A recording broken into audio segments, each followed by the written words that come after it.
Eddie Hearns. Eddie Hearns. So Eddie Hearn sent a quote, he sent an offer to Charlo, and he did it by Instagram. I'm not sure why you'd be sending deals through Instagram.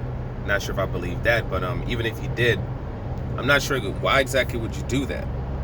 You know, that becomes a question you have to ask yourself. He's tried this before. I mean, there's been multiple fighters, like when he was trying to do the quote, the takeover from DZON, and he was trying to poach all the Al Haymon fighters. That's what he was doing a lot of, sending things through Instagrams and getting no responses. Getting absolutely no responses, because there's a chain of command, or there's a way of doing things when it comes to negotiating fights with these guys. And Eddie Hearn knows what that is. He's done multiple fights with PBC fighters, so he knows how that goes. Same thing with Top Rank. When Top Rank wants to get a deal done, they know how to get it done.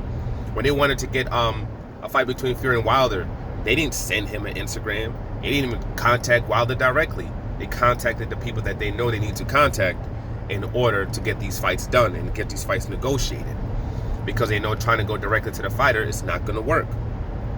And I know what a lot of people, are going to be saying. Well, they keep saying that they're own bosses, Yeah, they are their own bosses, and they have departments just like any other boss. If you go to Basil's and you want to have get a deal done, he's going to say, nah, go to my marketing department, whatever departments he has set up. Go there, call this person, talk to this particular person.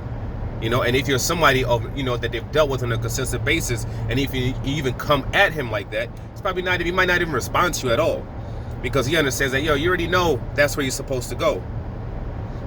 So when you go to Bill Gates, you got all this little program that you want to get done. You going directly to Bill Gates ain't gonna do nothing. There's a certain department that you need to call. There's certain people that you need to call in order to get that done. Even though Bill Gates is, quote, the CEO, quote, he's he's a boss, he still has departments that deal with that situation. If there's any kind of legal things that have to go on, you're going to have to talk to his legal department. He's not going to go back and forth with you when it pertains to legal stuff. He has a department for that. Someone like a Charlo, who's a CEO of his own company, same exact thing. If you're a designer, you want to, you design, different clothes for them, or you got certain fabrics for them that you can give them good prices for. Whoever's in charge of that, of his merchandise, he's going to send you to that particular person. You're a nutritionist. You're somebody who, who deals with diets, somebody who deals with certain physical trainings, and you're interested in working with him. You got to go talk to his coach. His coach is in charge of that department. If you want to negotiate fights, he has a department for that. He knows, you have to deal with, certain people from the PBC. You have to deal with Al Haymon. That's what he pays them for. That's what he gives Al Haymon, that 3 to 5% that he gives them. Unlike the 30% people like Terrence Crawford give to their promoters. That 3% that he gives them, that's what he gives it to them for, to deal with those things. So no, he's not going to deal with it himself. He lets them handle that. He lets them handle negotiating fights. He lets them handle booking venues. Collecting his, getting the licensing fees from networks. He has a whole department that takes care of that. He doesn't do that himself. And Eddie Hearn knows how to get in contact with those departments with that particular department, if he wants to get the job done. If he wants to get, the fights done. So when he come out in the media like this and you say things like, oh, I contacted him on Instagram, you have to kind of just, you gotta always read between the lines and see what exactly these people are saying, and see, okay, this person has the knowledge. He knows how to get things, get these particular things done if he wants them done. So, and he knows how to go about them. And this method, quote, Instagram, is clearly it's just BS talk. It's just completely BS talk. And ironically, also, another person was talking was Demetrius Andres. So Demetrius Andres is talking about how it was ironic too, because Demetrius Andres says, hey, our only focus right now is on my next fight. Then after that fight, then we can see about doing, deals with the likes of Charlo for a fight, whether him coming to the zone or us going over there. That's what he said. That's what their focus is on right now. It's not on doing a deal like that. So that also makes you have to question what Eddie Hearn is saying when a particular fighter is making those making those remarks. And then he goes on to talking about how he says that, hey, Charlo needs to come to the DZON. Like, why is Charlo not coming to the DZON? You know what I'm saying? You have Canelo there. You have him there. You have Gennady Golovkin there. He said all the major players are on the DZON. So why wouldn't he come to the DZON? And hearing that is the most, coming from him, is the most idiotic, asinine thing that can be said. Just due to the fact that, yes, you're on the DZON. And just a few weeks ago, you were talking about how you were, begging for a Gennady Golovkin fight, how you're begging for a Canelo fight. You were talking about how they try to not even let you in anywhere near Canelo, that the DZON has Canelo in a protection plan. You said when it came to Gennady Golovkin, how you had to sneak into the venue, then you had to hide behind, Eddie Hearn, tell him to get off you, to back off you, and then, basically begging Gennady Golovkin for a fight. You're on the DZON. These were your words. And you're on the DZON. And you're not getting any of these fights. You're having events on a Wednesday or Thursday on Super Bowl week when they have the Budweiser, the Budweiser Fest going on for 3 days with all these stars that are going to be performing. And then you have the freaking Super Bowl on that particular weekend.